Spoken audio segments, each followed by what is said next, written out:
তো cinelovers welcome to much mishti and movies এবং কথা বলবো সতলুজ ফিল্মটিকে নিয়ে, যেটি নিয়ে কন্ট্রোভার্সি যেন শেষই হচ্ছে না।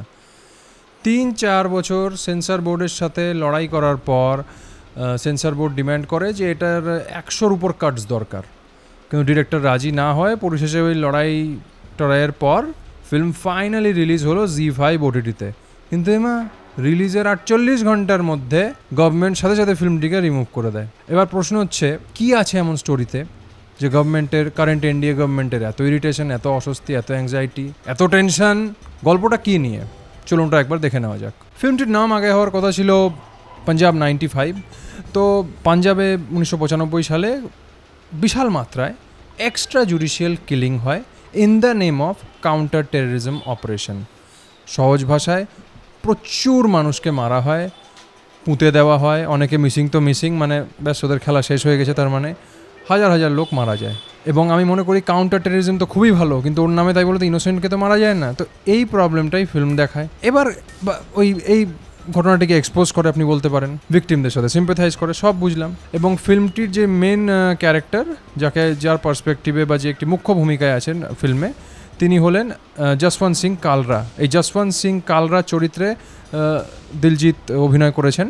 যশবন্ত সিং কালরাও পুলিশ কাস্টাডিতে অত্যাচারিত হয়ে মারা যান। তিনি হিউম্যান রাইটস অ্যাক্টিভিস্ট ছিলেন, এগুলোর বিরুদ্ধে প্রতিবাদ করছিলেন। সব ঠিক আছে, এগুলোই ফিল্মে দেখাবে। তো প্রবলেমটা কি? সে সময় 95-এ কংগ্রেস গভর্নমেন্ট ছিল পাঞ্জাবে, ঠিক আছে? তো কংগ্রেস যদি এখন সেন্ট্রালে পাওয়ারে থাকে, তাহলে বলতে পারে যে হ্যাঁ, কংগ্রেস হেজিটেট করছে, ওদের কি বলে, কালা চিঠ্ঠা বেরিয়ে যাবে, ভান্ডাফোড় হয়ে যাবে, ওদের ভান্ডাফোড় হয়ে যাবে, ওই জন্য প্রবলেম, ঠিক আছে, মানা যায়। কিন্তু কংগ্রেসেরই হয়তো, কারণ কংগ্রেসেরই অনেক লোক জড়িত, ঠিক আছে, ওরা এক্সপোজ হতে পারে। কংগ্রেস এটা, তারা যদি সেন্ট্রাল গভর্নমেন্টে থাকে, রিলিজ হতে দিচ্ছে না, ইটস ওকে। কিন্তু কারেন্ট যে এনডিএ গভর্নমেন্ট আছে, কারেন্ট যে বিজেপি লেড এনডিএ গভর্নমেন্ট আছে, তাদের এত কিসের, মানে এটা নিয়ে অস্বস্তি, চুলকানি, কি আমি বুঝলাম না ব্যাপারটা।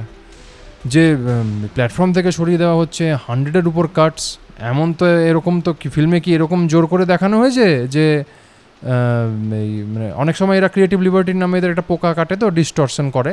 তো এরা কি জোর করে দেখিয়েছে যে বিজেপির যেসব নেতারা অভিযুক্ত না, বা যে পার্টি বিজেপি বা অন্য দল যারা অভিযুক্ত না তারাও অভিযুক্ত, এরকম দেখিয়েছে? কি ব্যাপার?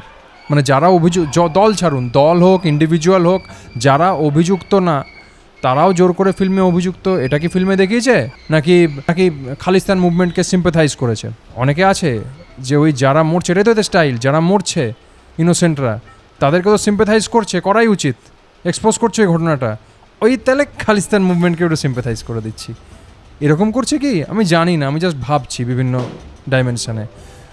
যাক, দেখা যাক কি হয়। ZEE5 তো বলেছে যে এটি টেম্পোরারি টেকডাউন করা হয়েছে, আবার এটাকে রিস্টোর করে দেওয়া হবে, আমরা একটা লিগ্যাল এভিনিউ খুঁজছি বা যাই হোক, ইত্যাদি ইত্যাদি প্রবলেম চলছে, আমরা ঠিক করে দেবো। কিন্তু এখনও কোনো অ্যানাউন্সমেন্ট হয়নি। কি ব্যাপার কিচ্ছু বুঝতে পারছি না, কমপ্লিট ব্ল্যাঙ্ক। যাই হোক, দেখা যাক কী হয়।